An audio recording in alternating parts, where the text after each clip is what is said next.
Assalamualaikum warahmatullahi wabarakatuh. Perkenalkan, nama saya Ratna Puspitasari. Saya dari Prodi Pendidikan Ekonomi kelas malam A dengan NIM 1871539. Sebelumnya yang saya hormati Ibu Eka Putri, SPD MPDS selaku dosen pengampu mata kuliah Filsafat Ilmu Pendidikan. Di video ini saya akan membahas atau menjawab soal UAS yang diberikan oleh Ibu Eka.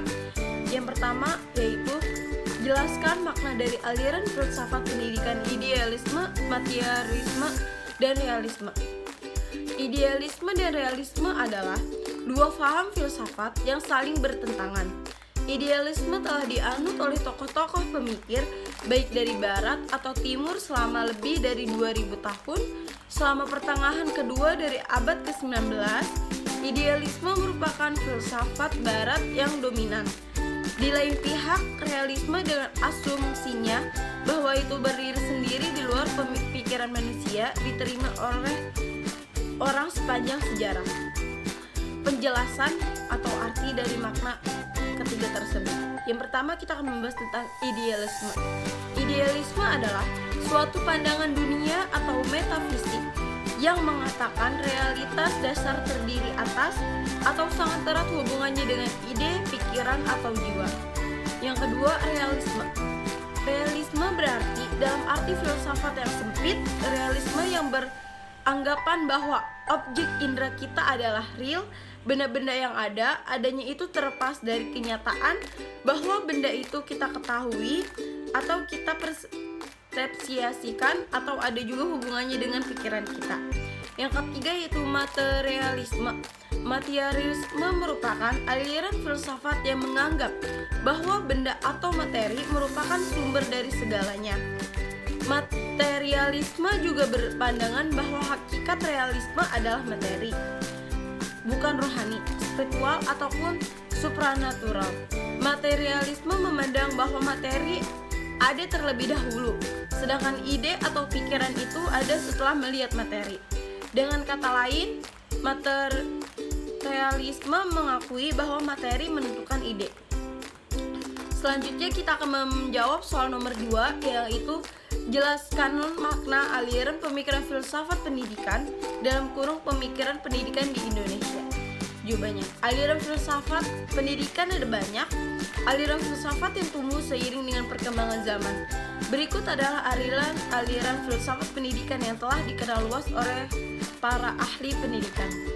Yang pertama ada perennialisme, yang artinya merupakan aliran filsafat pendidikan yang melihat ke belakang, percaya bahwa kebijakan abadi dari spiritualisme, tradisi, dan agama berbagai satu-satu kebenaran metafisik yang universal, di mana semua pengetahuan, ajaran, dan nilai yang baik telah tumbuh besar. Yang kedua ada esensialisme, yang merupakan aliran yang ingin kembali pada kebudayaan warisan sejarah yang telah terbukti keunggulannya dan kebaikannya bagi kehidupan manusia. Esensialisme percaya bahwa pendidikan yang baik dan benar terdiri dari pembelajaran keterampilan dasar dalam kurung membaca, menulis, dan berhitung, seni dan ilmu pengetahuan. Yang ketiga ada progresivisme, yang berarti dunia selalu berubah dan dinamis, sehingga dapat disimpulkan bahwa hukum-hukum ilmiah hanya bersifat probabilitas dan tidak absolut. Progresivisme percaya bahwa pengetahuan mengenai dunia ini hanyalah sebatas bagaimana dunia ini dialami oleh manusia, dan itulah yang dapat dijangkau oleh ilmu pengetahuan atau sains untuk kita semua. Dan yang keempat ada rekonstruksionisme sosial. Rekonstruksionisme sosial menganggap bahwa dunia dan moral manusia mengalami degradasi di sana-sini, sehingga perlu adanya rekonstruksi catatan sosial menuju kehidupan yang demokratis, emansipatoris, dan seimbang. Selanjutnya kita akan menjawab soal nomor 3, yaitu menurut saudara, bagaimanakah praktik pendidikan di Indonesia dalam perspektif filsafat pendidikan? Jelaskanlah dengan contoh. Jawabannya, menurut saya kurikulum pendidikan di Indonesia semakin lama semakin berkembang, mengalami penyempurnaan. Contohnya kurikulum 2013 yang menitik berantakan pada pendidikan karakter. Hakikat dari kurikulum 2013 adalah meningkatkan basis perubahan pada sikap, pengetahuan, dan keterampilan. 3 kompetensi sikap, pengetahuan, dan keterampilan harus dinilai secara keseluruhan, tidak dengan terpisah. Tujuannya agar menghasilkan generasi yang kreatif dan inovatif sehingga kemiskinan, kebodohan, dan keterbelakangan peradaban dapat diminimalisir. Selanjutnya kita akan menjawab soal nomor 4, yaitu jelaskanlah maksud dari makna peningkatan kesempatan dan mutu pendidikan yang adil bagi setiap warga negara.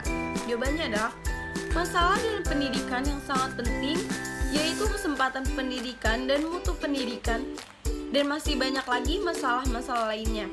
Dalam hal ini terkait dengan kesempatan pendidikan yang adil bagi semua warga negara telah dinyatakan dalam undang-undang yang masih ditunggu-tunggu oleh semua warga negara, yaitu realita dari pernyataan tersebut, sehingga pendidikan nasional diharapkan dapat menyediakan kesempatan yang seluas-luasnya bagi semua warga negara untuk memperoleh pendidikan, khususnya di tanah air yang tercinta ini. Berbicara tentang mutu pendidikan, maka berbicara tentang kualitas komponen pendidikan dan kerjasamanya, serta mobilitas komponen yang mengarah kepada pencapaian tujuan peningkatan kesempatan pendidikan atau pemerintahan pendidikan. Dalam rangka mencerdaskan kehidupan bangsa telah banyak langkah-langkah yang ditempuh melalui cara konvensional, kesepakatan, kebiasaan, dan cara inovatif. Sedangkan pemikiran mutu pendidikan dalam garis besarnya meliputi hal-hal yang bersifat fisik dan perangkat lunak, personil, dan manajemen. Sekian jawaban UAS dari saya, kurang lebihnya mohon maaf. Wassalamualaikum warahmatullahi wabarakatuh.